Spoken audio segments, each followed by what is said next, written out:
Aujourd'hui, je vais montrer dans cette vidéo comment réaliser une tartelette pêche.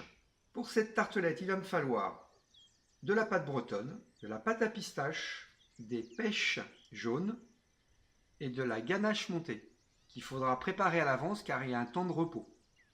Dans cette vidéo, je ne vais pas vous parler de recettes. Si vous voulez la recette de la pâte bretonne ou de la ganache montée, vous allez sur mon site pâtisseriepassion.com. Vous avez des fiches recettes que vous pouvez télécharger et imprimer gratuitement. Je parlerai juste de technique et de montage et de la finition de cette tartelette. En matériel, il va me falloir une plaque de cuisson, des cercles de 6 de diamètre, un rouleau à pâtisserie pour étaler notre pâte, 2 douilles, je ne sais pas laquelle que je vais prendre, ça sera l'une ou l'autre pour la finition, ou cannelée ou unie, une poche, et puis un petit mixeur pour monter la ganache. Alors la première chose que je vais faire, c'est que je vais étaler la pâte. Important, la ganache montée a été préparée à l'avance, 12 heures, ça serait génial, mais minimum 3 heures. La pâte, je l'ai préparée la veille aussi. La pâte, je ne vais pas la faire trop fine, je veux la faire d'une épaisseur d'environ 1 cm pour avoir quelque chose d'assez épais en cuisson. Je vais mettre à cuire ma pâte bretonne environ une vingtaine de minutes à 155 degrés. Nous allons préparer nos pêches. Alors on va les couper en deux avec le couteau. On tourne délicatement. On fait un petit tour avec le couteau autour avec la pointe. Je vous conseille vraiment de prendre des pêches pour pouvoir les dénoyauter comme ça. Si vous prenez des brugnons, vous aurez beaucoup plus de mal. Il y aura plus de facilité sur les pêches et sur les nectarines. Et maintenant, on va enlever la peau. On appelle ça émonder. On va les plonger dans de l'eau bouillante pendant environ 10 secondes.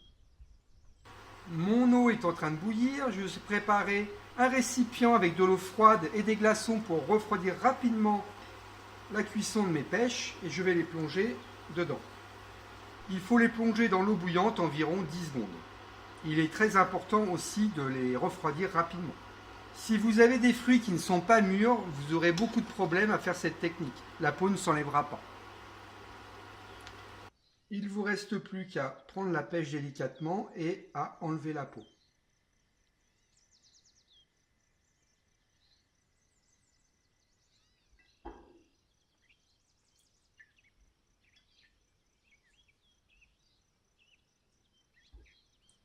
Je vais utiliser la peau de mes pêches pour faire mon décor de ma tartelette tout à l'heure.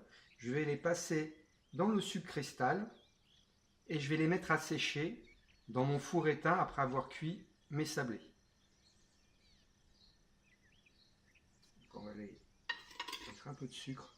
Comme c'est humide, normalement, ça doit coller sur la peau.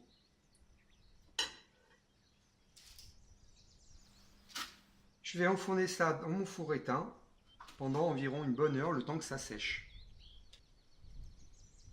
J'ai décerclé mes petits sablés bretons que je vais couper pour qu'ils soient bien lisses dessus. Donc je vais...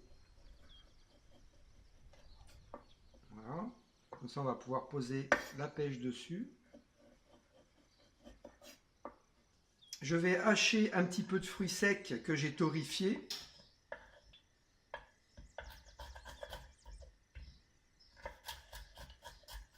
Dans ce petit mélange de fruits secs, vous mettez ce que vous voulez. Là, j'ai mis des noix de cajou, des noix, des amandes, des noisettes, un peu de pistache.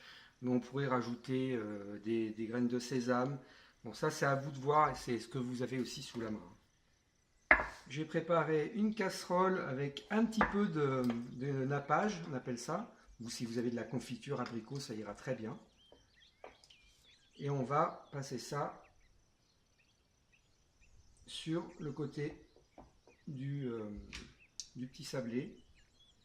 Alors on n'en met pas trop et après on met ça dans les fruits secs. Donc ça va coller nos fruits secs sur notre sablé pour faire notre finition, que ça soit joli. Voilà, je ne sais pas si vous voyez. Alors, les collets, faut pas les détailler trop gros, pas les faire trop fins. Si c'est trop gros, ça va pas coller au sablé. Si c'est trop fin, ça va pas faire très joli non plus. Je vais mettre mes pêches dessus.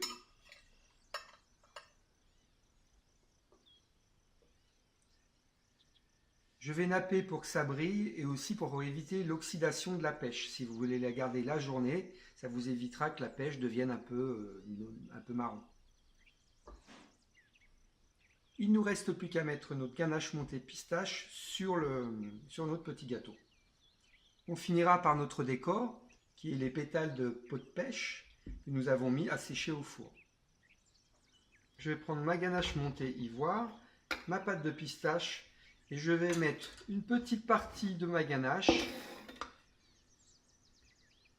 pour délayer la pâte de pistache, pour pas que ça fasse de grains dans la ganache. Vous voyez, ça fait plein de grains.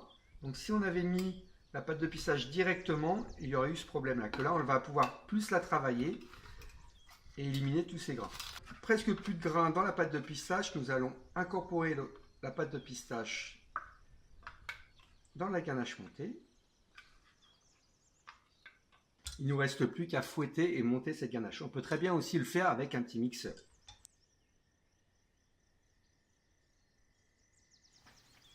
Alors, je poche ma ganache montée sur mes pêches. Et il ne nous reste plus qu'à mettre nos petites pétales